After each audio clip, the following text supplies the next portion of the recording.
Hello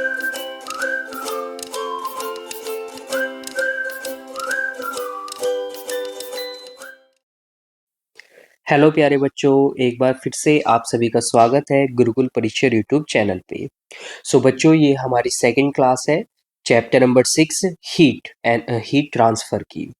सो हमने last class के अंदर कुछ बेसिक पॉइंट्स को स्टडी किया था रिगार्डिंग द हीट। देन हमने बॉइलिंग और वेपराइजेशन यू कैन से उसको हमने स्टडी किया। देन इवेपरेशन को हमने पढ़ा। देन हमने कुछ फैक्टर्स को स्टडी किया था। बेसिकली 4 फैक्टर्स थे जो इवेपरेशन के रेट को अफेक्ट करते थे। देन हमने डिफरेंस को स्टडी किया था, बॉइलिंग और इवेपरेशन में क्या डिफरेंस होता है।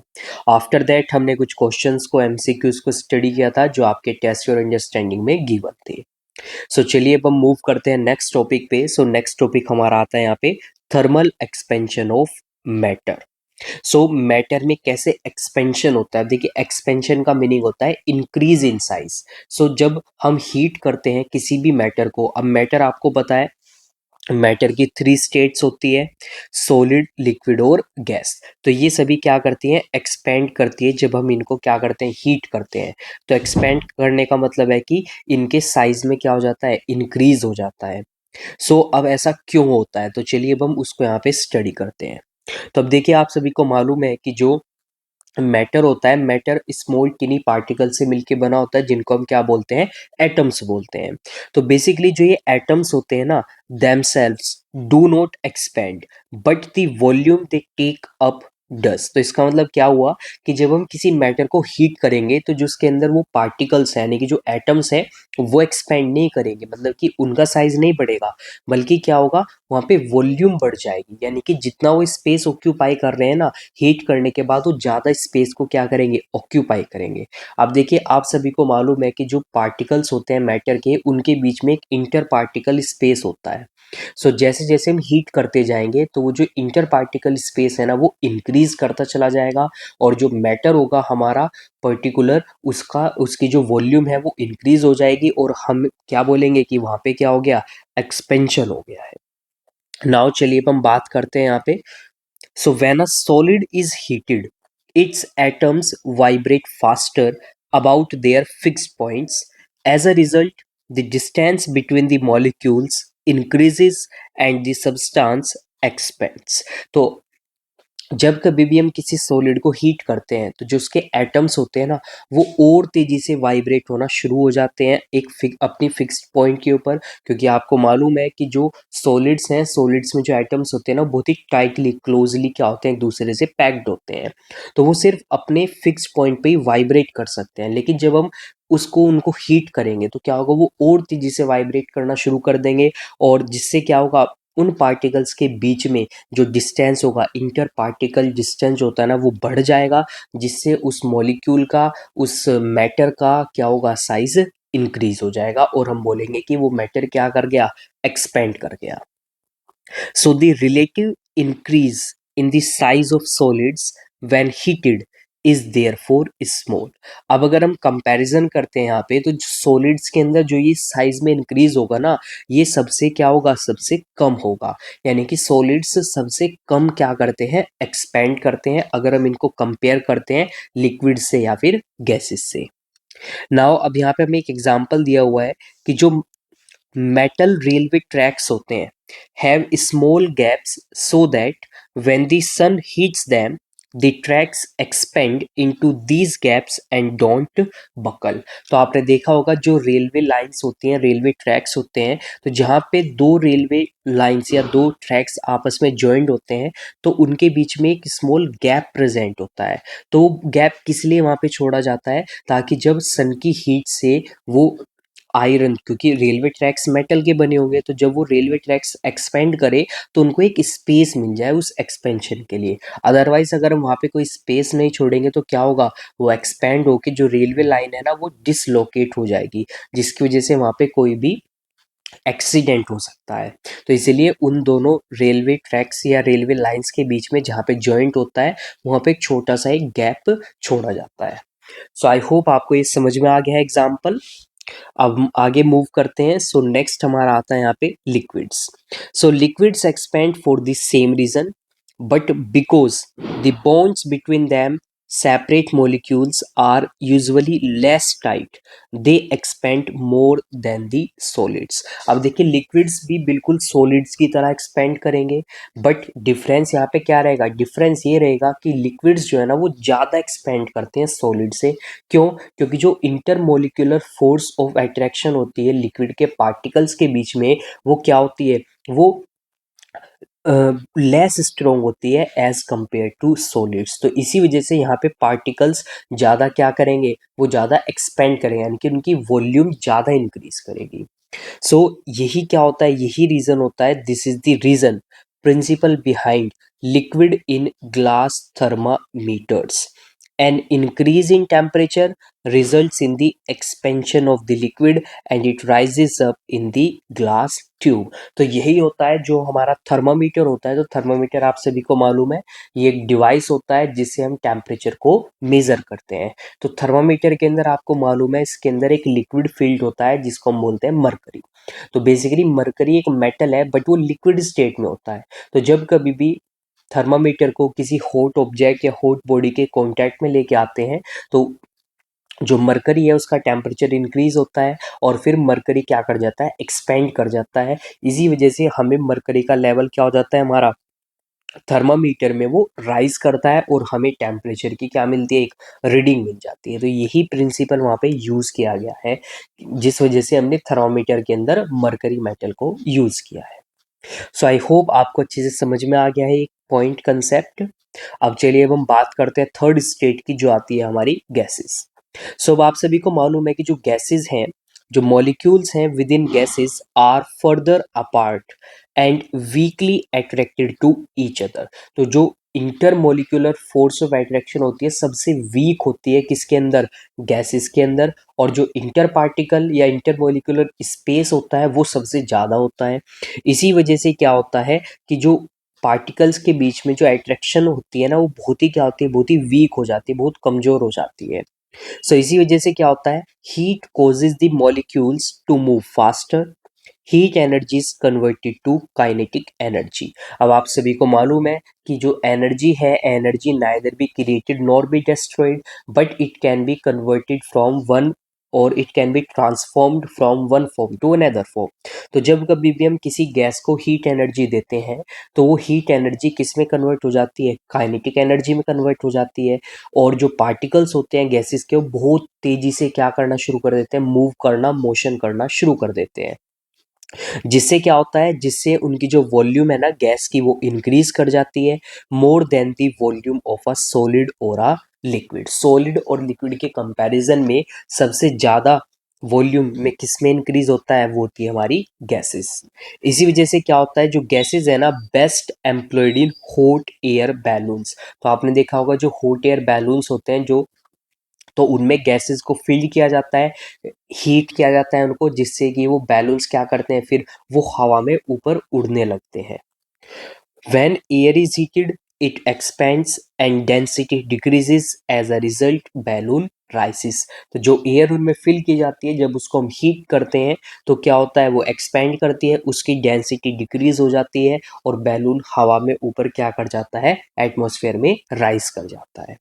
सो ये हमारा यहाँ पे प्रिंसिपल था, कंसेप्ट था behind the thermal expansion of matter in case of solids, liquids and gases. तो अब आपको यहाँ से क्या याद रखना है, आपको याद रखना है कि जो सॉलिड्स हैं वो सबसे कम एक्सपेंड होते हैं और जो गैसेस हैं वो सबसे ज़्यादा एक्सपेंड होती है।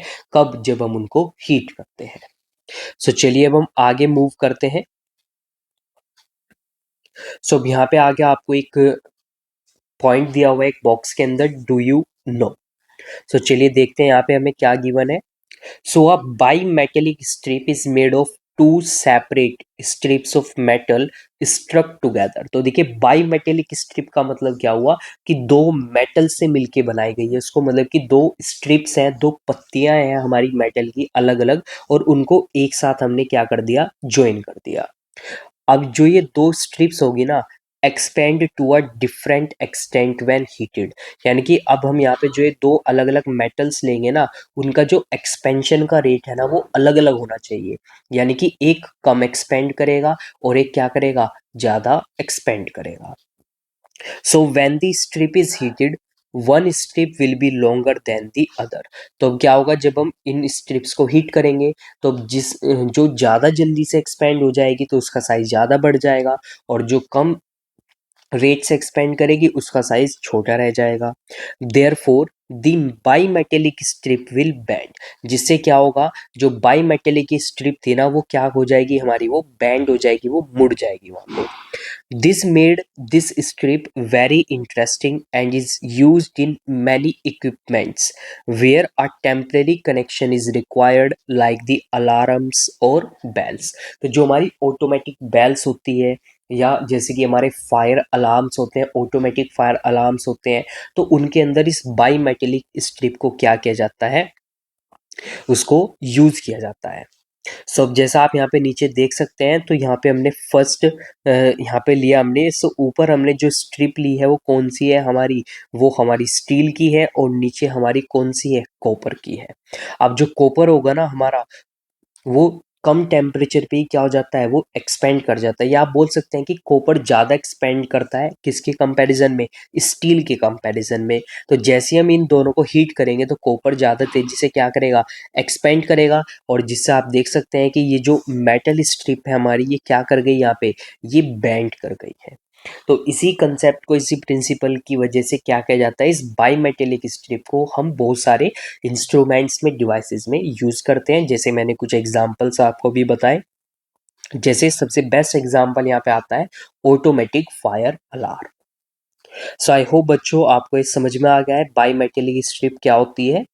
सो चलिए अब हम आगे मूव करते हैं। सो नेक्स्ट आता है हमारा टाइप्स ऑफ थर्मल एक्सपेंशन। सो कितने टाइप के थर्मल एक्सपेंशन होते हैं। So basically, there are three ways in which we categorize thermal expansion: linear expansion, superficial expansion and cubical expansion। So तीन तरह के हमारे thermal expansion होते हैं: linear expansion, superficial expansion and cubical expansion।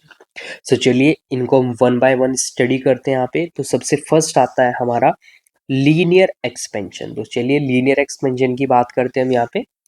So the expansion along the length of the material is known as linear expansion। तो इसका क्या मतलब हुआ, इसका मतलब ये होता है कि जब हम किसी मैटर को हीट करते हैं और हीट करने के बाद उसकी लेंथ में इंक्रीज हो जाए, तो हम उस एक्सपेंशन को क्या बोलेंगे, लीनियर एक्सपेंशन बोलेंगे। जैसे यहाँ पे एग्जांपल आता है वायर्स का। तो जब हम वायर्स को हीट करते हैं बाय एनी मीन्स, किसी भी मीन्स से, मतलब किसी भी तरीके से हम उसको अगर हीट करते हैं तो उसकी लेंथ में क्या हो जाता है, इंक्रीज हो जाता है। So expansion in the length of wires is known as linear expansion. अब देखिए यहाँ पे सिर्फ एक ही डायमेंशन में क्या हो रहा है, एक्सपेंशन हो रहा है। तो इसी वजह से हम बोल देते हैं कि जो लीनियर एक्सपेंशन है ना हमारे, ये क्या है, ये वन डायमेंशनल एक्सपेंशन होते हैं, क्योंकि यहाँ पे सिर्फ एक ही डायमेंशन में क्या हो रहा है, चेंज हो रहा है या इंक्रीज हो रहा है। नाउ जो लीनियर एक्सपेंशन होता है ना, वो कुछ फैक्टर्स पे डिपेंड करता है। सो चलिए अब हम उन फैक्टर्स को देखते हैं। तो सबसे फर्स्ट फैक्टर आता है हमारा टेम्परेचर। अब टेम्परेचर किस तरह से अफेक्ट डालेगा लीनियर एक्सपेंशन पे। So when two rods of the same metal having the same length are heated to different temperatures, the rod heated to a higher temperature expands more than one heated to a lower temperature. तो यहाँ पे हमें क्या बोला गया है कि आपने दो रोड ली है, एक ही तरह के मेटल की आपने दो रोड ली। जैसे सपोज एग्जांपल लो यहाँ पे आप कि आपने कॉपर की दो रोड ले ली है, दोनों ही सेम लेंथ की है हमारी, बट हम क्या कर रहे हैं, एक रोड को तो लो टेम्परेचर पे हीट कर रहे हैं और दूसरी रोड को हम हाई टेम्परेचर पे हीट कर रहे हैं। तो जिस रोड को हम हाई टेम्परेचर पे हीट करेंगे ना, वो ज़्यादा एक्सपेंड करेगी, यानी कि उसकी लेंथ में इंक्रीज ज़्यादा होगा किसके कंपैरिजन में, जिस रोड को हम लो टेम्परेचर पे हीट करते हैं।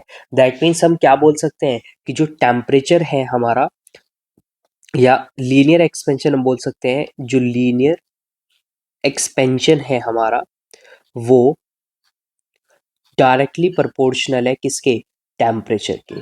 जितना ज़्यादा टेम्परेचर बढ़ाएंगे उतना ही ज़्यादा हमारा लीनियर एक्सपेंशन हो जाएगा। सो आई होप बच्चों आपको ये समझ में आ गया है फर्स्ट फैक्टर। अब हम बात करते हैं सेकंड फैक्टर की। तो सेकंड फैक्टर हमारा यहाँ पे आता है original length of the solid. So जो सॉलिड हम लेंगे ना यहाँ पे उसकी ओरिजिनल लेंथ पे भी डिपेंड करता है। सो किस तरह से डिपेंड करेगा देखते हैं। A longer road of metal expends more then a smaller road of the same metal when heated for the same amount of time. तो आपके पास दो मेटल की रोड थी, सेम मेटल की आप दो रोड लोगे, एक की लेंथ आप छोटी लोगे, एक की लेंथ आप बड़ी लोगे। जिसकी लेंथ हमारी क्या होगी, ज़्यादा होगी, यानी कि जो लॉन्गर रोड होगी वो ज़्यादा एक्सपेंड करेगी किसके कंपैरिजन में, स्मॉलर रोड के कंपैरिजन में, अगर हम दोनों को सेम टेम्परेचर पे और सेम टाइम के लिए क्या करते हैं, हीट करते हैं। तो इसका मतलब क्या हुआ, इसका मतलब ये हुआ कि जो लीनियर एक्सपेंशन है, linear expansion again directly proportional to the original length of the solid.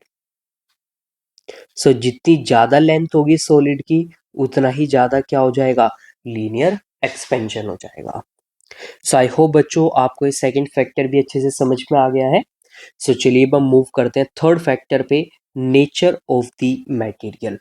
जो मटेरियल हम लेंगे ना हमारा यहाँ पे उसका नेचर कैसा है। देखते हैं। When two rods of different metals having the same length are heated to the same temperature, one road expands more than the other depending on the nature of the metal। जैसा भी हमने यहाँ पे पीछे एग्जांपल पढ़ा था do you know के अंदर, यहाँ पे हमने एक स्टील और कॉपर की दो स्ट्रिप्स ली थी, सेम लेंथ की ली थी। तो अगर हम इन दोनों को सेम टेम्परेचर पे क्या करते हैं, हीट करते हैं, तो क्या होगा, कॉपर की जो प्रॉपर्टी होती है वो ये होती है कि ज़्यादा एक्सपेंड करता है कंपेयर टू द स्टील। इसका मतलब क्या हुआ, कॉपर के अंदर ज्यादा एक्सपेंशन हो जाएगा। तो सेम एग्जांपल यहाँ पे हम इसको अप्लाई कर सकते हैं नेचर ऑफ द मटेरियल के अंदर। तो नेचर ऑफ मटेरियल का मतलब होता है कि किस तरह से दो डिफरेंट डिफरेंट, अगर मैं क्या लेता हूँ, सॉलिड्स लेता हूँ, तो उनके नेचर पे डिपेंड करता है कि वो ज़्यादा एक्सपेंड करेंगे या कम एक्सपेंड करेंगे। अगर हम दोनों की सेम लेंथ लेते हैं, सेम टाइम के लिए हम उनको सेम टेम्परेचर पे क्या करते हैं, हीट करते हैं। आई होप बच्चों आपको ये थर्ड भी फैक्टर अच्छे से समझ में आ गया, क्लियर हो गया है। नाउ अब आगे हमें एक और पॉइंट दिया हुआ है that it is the one dimensional change. जैसा मैंने आपको स्टार्टिंग में भी बताया कि जो लीनियर एक्सपेंशन है हमारा, ये वन डायमेंशनल चेंज होता है क्योंकि एक टाइम पे यहाँ पे सिर्फ एक ही चीज में चेंज हो रहा है जो है हमारी लेंथ। नाउ अब हम मूव करते हैं सेकेंड टाइप ऑफ एक्सपेंशन। ये आता है हमारा सुपरफिशियल एक्सपेंशन। सुपरफिशियल एक्सपेंशन क्या होता है हमारा, this term is used when expansion leads to increase in surface area. जब कभी भी क्या होगा, हीट करने के बाद किसी भी मैटर के सरफेस एरिया में इंक्रीज हो जाएगा, तो इसका मतलब उसको हम क्या बोलेंगे, सुपरफिशियल एक्सपेंशन बोलेंगे। For example, when an iron plate is heated its area increases, it is a two dimensional change. तो जब कभी हम किसी आयरन प्लेट को, अब देखिए यहाँ पे रोड की बात नहीं हो रही है क्योंकि देखिए रोड का मतलब है कि उसकी लेंथ होगी, अब यहाँ पे प्लेट की बात हो रही है, तो प्लेट का मतलब है कि उसकी लेंथ और ब्रेथ दोनों होगी, और लेंथ इंटू ब्रेथ का मतलब होता है एरिया। तो जब कभी भी सरफेस एरिया में इंक्रीज होगा तो हम बोलेंगे वहां पे कौन सा एक्सपेंशन हुआ, सुपरफिशियल एक्सपेंशन हुआ। और यहाँ पे देखिए एक साथ लेंथ ब्रेथ में क्या हो रहा है, चेंज हो रहा है, तो इसी वजह से हम इसको टू डायमेंशनल चेंज भी बोलते हैं। नाउ थर्ड टाइप का आता है हमारा यहाँ पे क्यूबिकल एक्सपेंशन। क्यूबिकल एक्सपेंशन का मतलब होता है when a solid metal block is heated its volume increases. तो अब देखिए हमने यहाँ पे एक ब्लॉक लिया है मेटल का। ब्लॉक का मतलब कि उसमें लेंथ भी होगी, ब्रेथ भी होगी और हाइट भी होगी। तो यानी कि जब तीनों में एक साथ चेंज होगा, और जब हम तीनों को मल्टीप्लाई करते हैं, length into breadth into height, तो ये हमारी आती है वॉल्यूम। तो जब कभी भी हीट करने के बाद क्या होता है, वॉल्यूम में चेंज होता है, वॉल्यूम में इंक्रीज होता है, तो हम बोलते हैं उसको cubical expansion. This increase in the volume of the block is termed as cubical expansion. It is a three dimensional change. तो ये यहाँ पे हमारा कौन सा चेंज हो जाएगा, थ्री डायमेंशनल चेंज हो जाएगा, क्योंकि एक साथ यहाँ पे लेंथ, ब्रेथ एंड हाइट, तीनों में यहाँ पे क्या हो रहा है, एक साथ चेंज हो रहा है। तो इसी वजह से हम इसको क्या बोलते हैं, हम इसको 3 डायमेंशनल चेंज बोलते हैं। सो आई होप बच्चों आपको समझ में आ गए हैं तीनों ही टाइप के ये एक्सपेंशन हमारे। सो चलिए अब हम नेक्स्ट यहाँ पे बात करते हैं। तो अगेन आपको यहाँ पे कॉलम दिया हुआ है डू यू नो। सो चलिए देखते हैं इस कॉलम के अंदर हमें क्या गिवन है। The thermal expansion of steel and concrete are almost same. So देखिए जब स्टील और कॉन्क्रीट में थर्मल एक्सपेंशन होता है ना तो सेम रेट से होता है। This factor increases the compatibility of two materials in any construction. They are capable to adjust with the thermal expansion and contraction. तो इसी जैसे अब आपको मालूम है कि कंस्ट्रक्शन में जब कभी भी हम किसी बिल्डिंग का कंस्ट्रक्शन करते हैं तो मेनली हम वहाँ पे किसका यूज करते हैं, स्टील का यूज करते हैं और कंक्रीट का यूज करते हैं। तो अब क्यों हम उन्हीं दोनों का यूज करते हैं एक साथ, क्योंकि देखिए दोनों का जो रेट ऑफ एक्सपेंशन या अगर हम बात करें रेट ऑफ कॉन्ट्रैक्शन, सो दोनों ही क्या होते हैं, ये सेम होते हैं। तो इसीलिए वो एक दूसरे के साथ क्या हो जाते हैं, बहुत ज्यादा कॉम्पेटेबल हो जाते हैं, यानी कि एक दूसरे के साथ वो बहुत अच्छे से क्या करते हैं, वर्क करते हैं। सो कॉन्ट्रैक्शन आप सभी को मालूम होगा, एक्सपेंशन का मीनिंग होता है इंक्रीज इन साइज। सो यहाँ पे मैं लिख सकता हूँ सिंपली आपको समझने के लिए। सो एक्सपेंशन का मतलब होता है increase in size, increase in size on heating. तो एक्सपेंशन को आप सिंपली डिफाइन कर सकते हो कि जब साइज में इंक्रीज होगा, कब, हीट करने के बाद। और कॉन्ट्रैक्शन का मतलब होता है डिक्रीज इन साइज,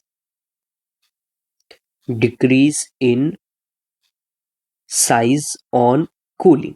तो जब हम किसी चीज को कूल करते हैं तो फिर वो कॉन्ट्रैक्शन शो करती है, यानी कि उसका जो साइज है ना वो क्या हो जाएगा, डिक्रीज हो जाएगा। सो आई होप बच्चों आपको अच्छे से समझ में आ गए हैं ये पॉइंट्स। सो चलिए अब हम आगे मूव करते हैं। सो अब हम बात करते हैं थर्मल एक्सपेंशन ऑफ सॉलिड्स की। तो अब हम सेपरेटली यहाँ पे स्टडी करते हैं इसको with the help of the activity. So बहुत सारी यहाँ पे हमें एक्टिविटीज गिवन है, सो उन एक्टिविटीज को हम पढ़ते हैं और समझते हैं। सो थर्मल एक्सपेंशन ऑफ सॉलिड्स, तो यहाँ पे डाउन साइड हमें एक्टिविटी शो है। सो देखते हैं उस एक्टिविटी को हम यहाँ पे। सो जो डिफरेंट सब्सटेंस होते हैं ना सेम डायमेंशन के, जब हम उनको हीट करते हैं through the same range of temperature, expand by different amounts. For example, brass expands 1.5 times more than steel, whereas aluminium expands twice as much as steel. तो क्या मतलब हुआ इसका कि जितना स्टील एक्सपेंड करेगी, सपोज हीट करने के बाद जो स्टील थी ना, स्टील अपनी ओरिजिनल लेंथ का कितना हो गई, 2 टाइम्स हो गई। तो ब्रास कितना हो जाएगा, उसका 1.5 टाइम्स मोर क्या करेगा, वो एक्सपेंड करेगा। ऐसे ही एल्यूमिनियम क्या करती है, स्टील से 2 टाइम्स क्या करती है, एक्सपेंड करती है। तो ये आपको ध्यान रखना है, क्वेश्चन आ सकता है यहाँ पे इससे। नाउ चलिए अब हम देखते हैं एक्टिविटी को। So this activity was performed by the Gravesande and is called the ball and ring experiment. तो ये इस एक्टिविटी को किसने परफॉर्म किया था, ग्रेवसैंड ने परफॉर्म किया था। और इस एक्टिविटी को हम बॉल एंड रिंग एक्सपेरिमेंट भी बोलते हैं। अब इस एक्टिविटी का एम क्या है हमारा, to show expansion in solids as a result of heating. तो हीटिंग की वजह से एक्सपेंशन होता है सॉलिड्स में, अब हम उस चीज को यहाँ पे क्या कर रहे हैं, प्रूव कर रहे हैं। तो मटेरियल्स क्या क्या रिक्वायरमेंट हो गए यहाँ पे, एक मेटल की बॉल, एक ring with internal diameter such that the ball can just pass through it, a stand and a burner. तो एक रिंग लेनी है हमें यहाँ पे। अब रिंग का जो डायमीटर होगा ना वो इतना ही होना चाहिए कि बॉल जो है ना बस उससे पास हो जाए, ना उससे ज्यादा हो ना उससे कम हो। सो देखते हैं अब हम प्रोसीजर। तो सबसे पहले हम मेटेलिक बॉल लेंगे और एक मेटेलिक रिंग लेंगे, और जो डायमीटर होगा ना बॉल का should be such that it is just able to pass the ring.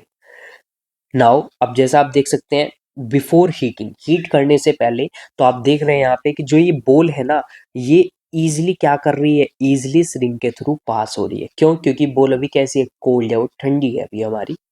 Now अब हमें क्या करना है, heat the ball over a burner and try to pass it once again through the ring. This time the ball gets stuck in the ring.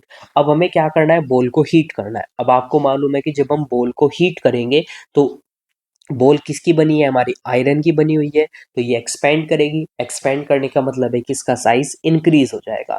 तो जब हम second time इसको पास करने की कोशिश करेंगे तो ये पास नहीं हो पाएगी, क्योंकि अब इसका साइज बढ़ गया, इसका डायमीटर बढ़ गया। बट जो रिंग है, रिंग का डायमीटर तो हमारा क्या रहेगा, वो तो सेम ही रहेगा।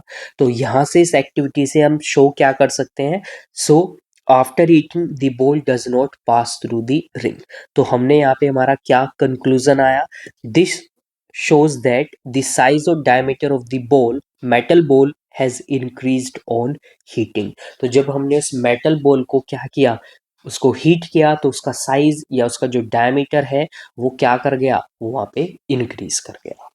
सो आई होप बच्चों आपको ये एक्टिविटी अच्छे से समझ में आ गई है, क्लियर हो गई है। नाउ अब हम बात करते हैं सेकेंड एक्टिविटी की। तो सेकेंड एक्टिविटी का एम है हमारा to show that different types of solids expand by different amounts when supplied the same amount of heat. तो जब हम सेम अमाउंट हीट की प्रोवाइड करेंगे किसी दो डिफरेंट डिफरेंट मेटल्स को या सॉलिड्स को, तो डिफरेंट रेट से क्या करेंगे, एक्सपेंड करेंगे। तो अब यहाँ पे हमें मटेरियल्स क्या क्या रिक्वायरमेंट हो गए, तो हमने एक एल्यूमिनियम की स्ट्रिप ली, एक आयरन की स्ट्रिप ली सेम लेंथ की, और एक हमने क्या किया, बर्नर लिया। नाउ अब हम उन दोनों स्ट्रिप्स को क्या कर देंगे, एल्यूमिनियम और आयरन की स्ट्रिप्स को दोनों को हम एक साथ ज्वाइन कर देंगे, और इससे हमारी क्या बन जाएगी, एक बाई मेटेलिक स्ट्रिप बन जाएगी।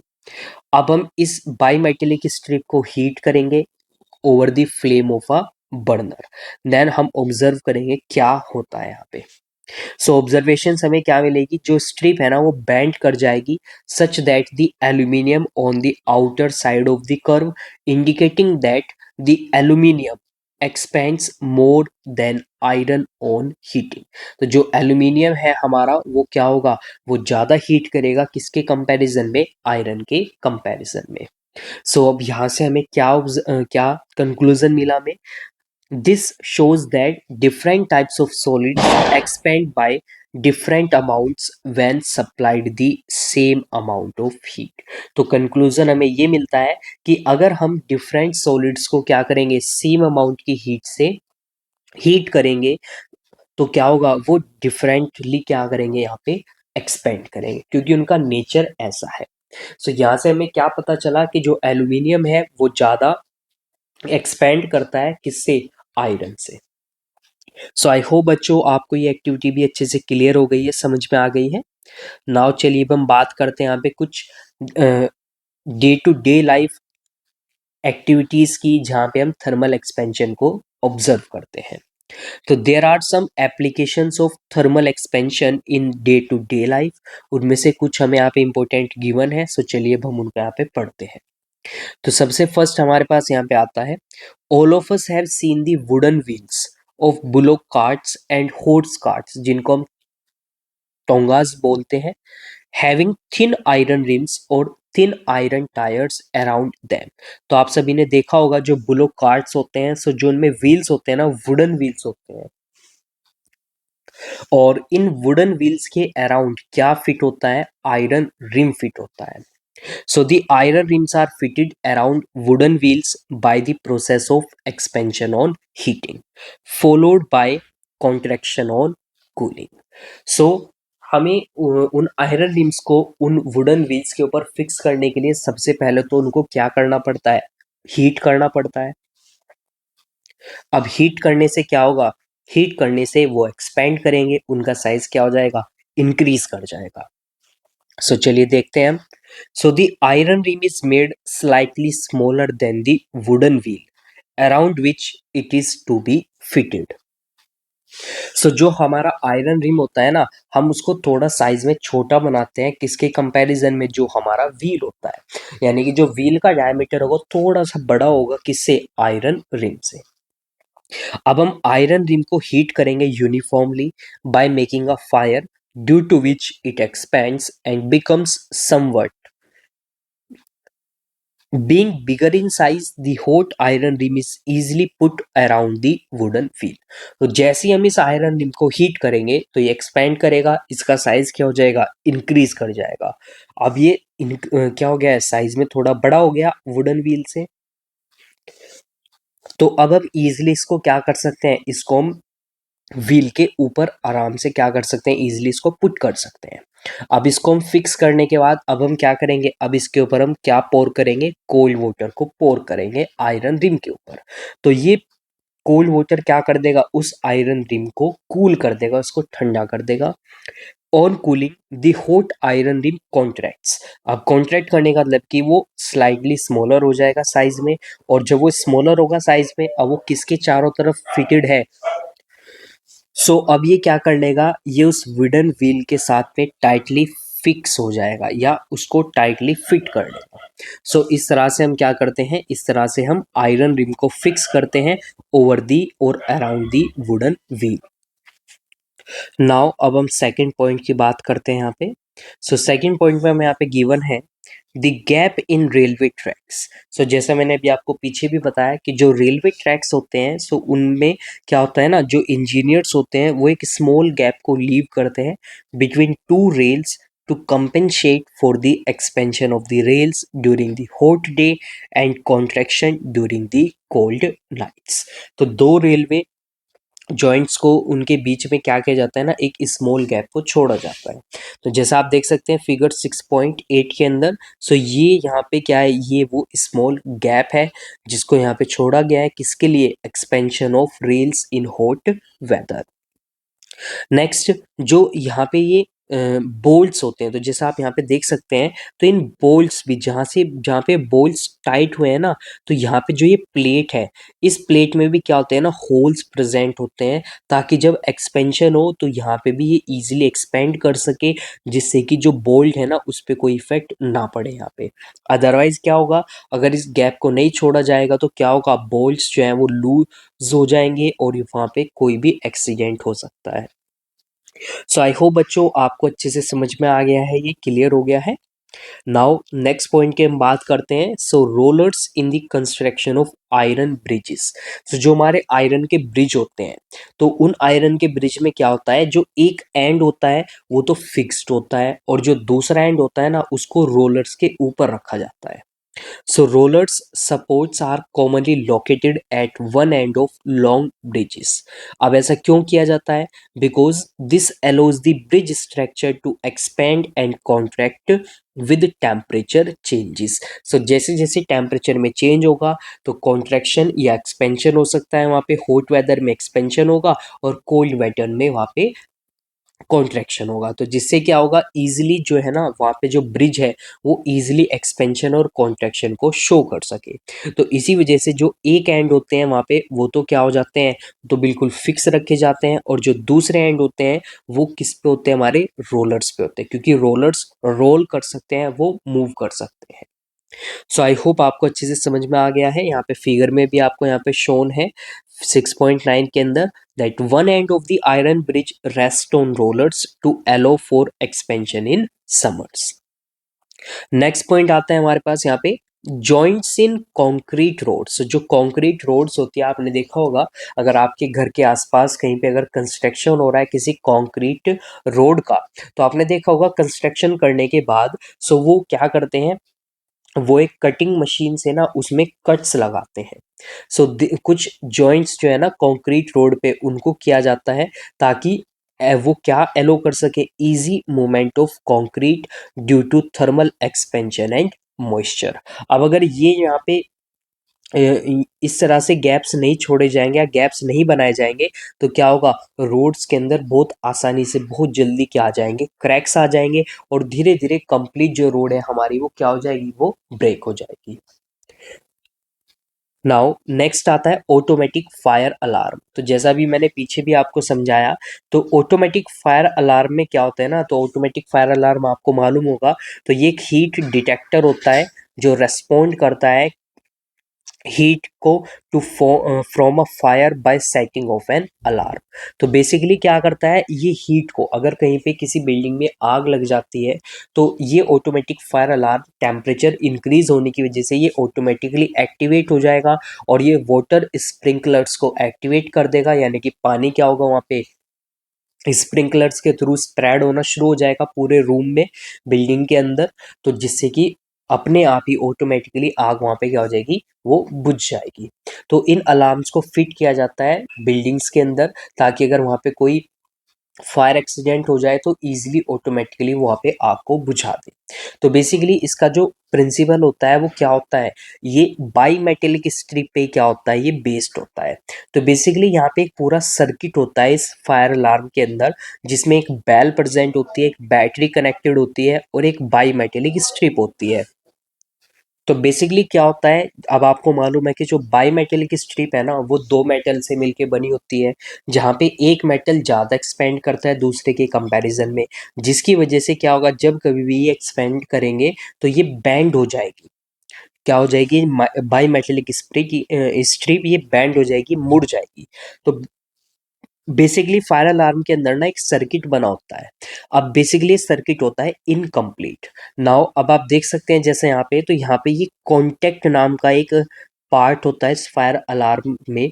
तो जैसे ही हीट के कांटेक्ट में आएगी ना ये बाई मेटेलिक स्ट्रिप, तो ये एक्सपेंड करेगी, एक्सपेंड करके बेंड हो जाएगी और बेंड होके ये किसके साथ में कांटेक्ट में आ जाएगी, जो एक कांटेक्ट वाला हमारा यहाँ पे पार्ट होता है। और तुरंत ही क्या हो जाएगा, सर्किट हमारा कंप्लीट हो जाएगा, यानी कि करंट फ्लो करना शुरू कर जाएगा और जो बेल है हमारी ये रिंग करना स्टार्ट कर देगी और वहाँ पे क्या होगा, अलार्म सेट हो जाएगा अपने आप ही। इस तरह से हमारा क्या होता है, इस तरह से हमारा फायर अलार्म वर्क करता है। आई होप बच्चों आपको अच्छे से समझ में आ गया है, ये क्लियर हो गया है।